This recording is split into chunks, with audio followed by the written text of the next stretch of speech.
मैं बालक Ram Sharma, general secretary 108 102 contract worker union. मैं सबसे पहले तो मीडिया बंधुओं का धन्यवाद करता हूं, क्योंकि मीडिया ही हमारे पास ऐसा विकल्प बचा हुआ है जो हम मजदूरों की आवाज़ प्रशासन और सरकार तक पहुंचाए। क्योंकि आज हम कम से कम 15 साल से लड़ाई लड़ रहे हैं। जितनी बार भी हम स्ट्राइक हुई, मैं हर स्ट्राइक में था। 2016 में स्ट्राइक हुई, 11-12 दिन की स्ट्राइक चली। फिर 2022 में भी बहुत लंबी स्ट्राइक चली, जहाँ मतलब कि हमारे को पिक एंड चूज़ का ये किया हुआ। आज हम यहाँ तक पहुँचे हुए, हमारा कोई डिमांड लेटर ऐसा नहीं है। हम सिर्फ प्रशासन और सरकार से जो हमारे फेवर में कोर्ट के डिसीजन आए, हम सिर्फ उनको ही लागू करवाने की बात कर रहे हैं। जो हमारा जो शेयर है, हमारी जो सैलरी है, उसमें जो कटौती हो रही है, उसमें जो चोरी हो रही है, हम सब उसको रोकने की कोशिश करवा रहे हैं कि वो कंपनी को क्यों काहे के लिए खिला रहे, जो हमारे को मिलना चाहिए। ईपीएफ के जो भी दो अंश होते हैं, एक एम्प्लॉय की ओर से कटता है और दूसरा कंपनी के देना था, वो भी हमारी सैलरी में से काट रहा है। और प्रशासन और एमडी साहब को इतना भी नहीं, अब जब बार बोलने पर कि हमारी जो वेतन है उसमें चोरी हो रही है, और फिर भी हमारे को बात उन कम से कोई बात नहीं करे कि हमने उनका स्पष्टीकरण आ गया, हम इस पर बात करेंगे। और इसीलिए आज हमारे को 2 दिन की स्ट्राइक रखनी पड़ी है।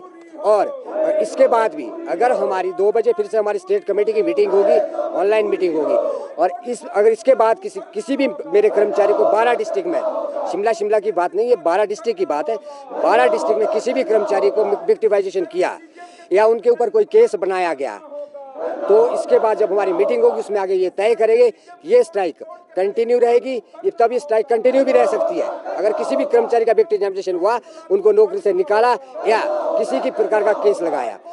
अब एस्मा तो ये हमारे ऊपर लगाते हैं, जबकि जब हम प्रशासन के पास जाते हैं अपनी मांग को लेकर, तो प्रशासन कहता है कि आप हमारे एम्प्लॉय नहीं है।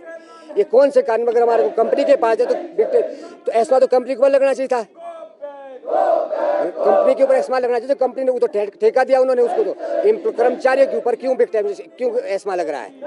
दूसरी बात एक और है, जितना प्रशासन और सरकार अरेंजमेंट की कोशिश में लगी हुई है, गाड़ियों चलाने के अरेंजमेंट कर रहे हैं, अगर उतना टाइम अरेंजमेंट में लगाए तो आज ऐसी नौबत नहीं आनी थी। धन्यवाद। क्या लगता है देखो, उसके लिए हम मतलब कि पूरी हिमाचल की जनता की ओर से माफ़ी मांगते हैं।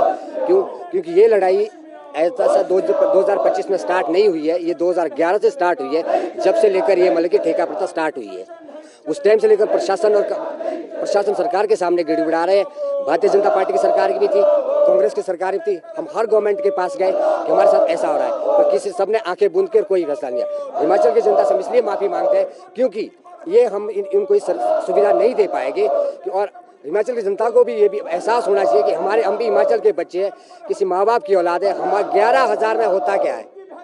अगर कोई भी हिमाचल का जो ये मजदूर है 11,000 में अपना परिवार पाल सकता है, तो हम वो उसके करने देते हैं। 11,000 में खुद बोलो, 15 साल हो गए 11,000 में। कितने ऐसे कर्मचारी होंगे? लगभग 1200 एम्प्लॉय कर्मचारी ऐसे हैं जो मतलब कि शोषण का शिकार हो रहा है। 2 दिन आपकी हड़ताल को चुका है, सचिवालय का घेराव भी करेंगे क्या? अगली रणनीति क्या रहने वाली? अगली रणनीति हमारी जो स्टेट कमेटी की मीटिंग होगी 2 बजे के बाद, उसमें जो भी हमारी रणनीति मिलेगी हम आपके सामने रखेंगे।